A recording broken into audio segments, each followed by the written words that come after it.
Welcome back to Superman Comic a Day, where I'm going to have to make a quick trip to the store after I finish this. I'm really out of stuff. Today we are covering Action Comic Books number 33, The Lumber Millionaire.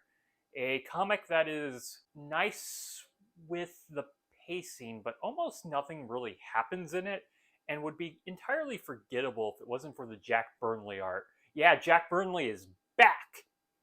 And it's just wonderful when he's there. I might be in the minority here, but I think he draws more the definitive Superman than even Kurt Swan. Yeah, that is a pretty crazy claim, but God, do I really love his Superman when he's drawing it. Just so clean. And his Superman's perfect. To the actual plot. There's a millionaire by the name of Ken Hall. He owns a lumber mill. See the name Lumber Millionaire as the title of the story. He wants to leave his fortune when he dies to creating a summer camp for kids, which is a noble idea to leave his money to. No complaints. I think he could probably give it to, maybe more unfortunate children, maybe more needs. But the summer camp's a fine idea. He owns a whole bunch of land. He is heralded as a hero. Unfortunately, a few days later, he falls to his death off a cliff on his own property. Yeah, that's not suspicious. And some months have gone by, and though the youth organization has won the court cases, his brother Brett, who inherited everything, which he shouldn't have, but he's refusing to give up the money, and continues to refuse even though he keeps losing case after case. So there's going to be an expose on him. Clark is going to go undercover to get a job at the mill. Lois goes with him, which ends up being the first problem of the story. They get to wherever this property is, I don't know, Canada?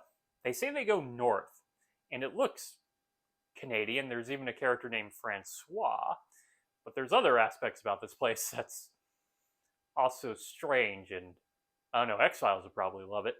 They get there, and they're led by one goon by the name of Cliff, who takes them by boat to the island of the property, where they meet Francois, who's sort of the foreman.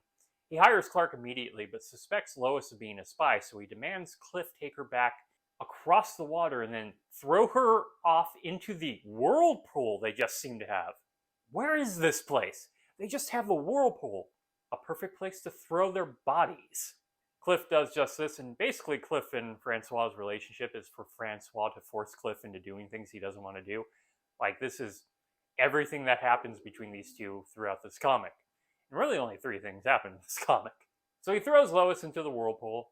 Clark has to kind of break away from Francois, who's trying to pick on him while cutting lumber. He becomes Superman. Superman, bright blue costume, red cape. And he easily goes down in the whirlpool and saves Lois. Francois is confused by all of this when Clark shows back up with a nearly drowned Lois. So they lock them in a cabin, pour gasoline all over it, leaving barrels around it, and set fire to it to explode them.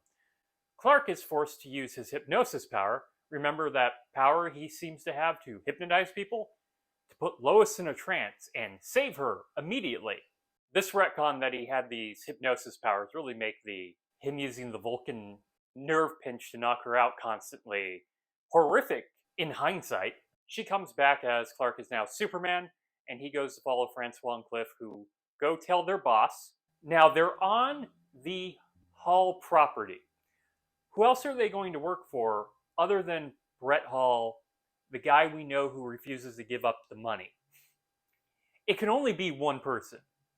It's not a hard conclusion to make. But Brett is sitting in the managerial office cabin with a domino mask on, because that's what villains do. I don't know. This is very ridiculous to me. This is like if on The Office, Michael Scott decided he wanted to wear a domino mask and pretend. I guess he would pretend, but also no, I am not Michael Scott, but Michael Scott's the manager of this office. I know, but you're wearing a mask. You're not doing anything. We know it's you, Brett. I don't know what you're accomplishing wearing a mask. It kind of reminds me of the 1960s Spider-Man and His Amazing Friends cartoon that got memed a lot, and specifically the image of Spider-Man sitting at a desk with a photo of himself in the background. Why is he wearing the domino mask? Who does he think is going to walk in? And how they wouldn't figure out it's Brett. Anyway, they tell him they've killed the two, but Lois happens to be listening in, Superman is too, he's just on the roof. They discover that Lois is listening in, and Brett has had enough of this, so he shoots both Cliff and Francois and is about to kill Lois, but Superman then punches the roof and a beam comes down, blocking the bullet just in time. He then basically takes out Brett, where we are revealed the shocking twist that none of us saw coming. It was Brett all along. Because, yeah, who else? And that deals with the story. It's a story where only 3 things seem to actually happen, and none of them are particularly all that interesting. I mean, it's cool that Superman, like, punches a beam to block Lois, but all of it just seems like it's going through the motions. There's no actual threat for most of it. I felt like they set up sort of a fun idea that this big, muscular Francois, who thinks he's, like, the greatest lumberman ever, would have to go into a competition of Clark, who's just clearly beating him, even though he's supposed to be this meek new guy. But we don't even get any of that. He just chops wood very quickly. And once again, I'll say, it would be completely forgettable if it wasn't for the Jack Burnley art. So that is it from Action Comic Books number 33, The Lumber Millionaire. If you enjoyed this video, please like and subscribe. Hit the bell icon to get notifications when a new video goes up.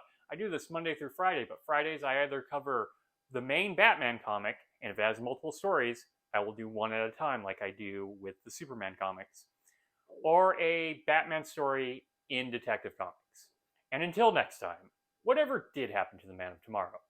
Also, why was he wearing the mask?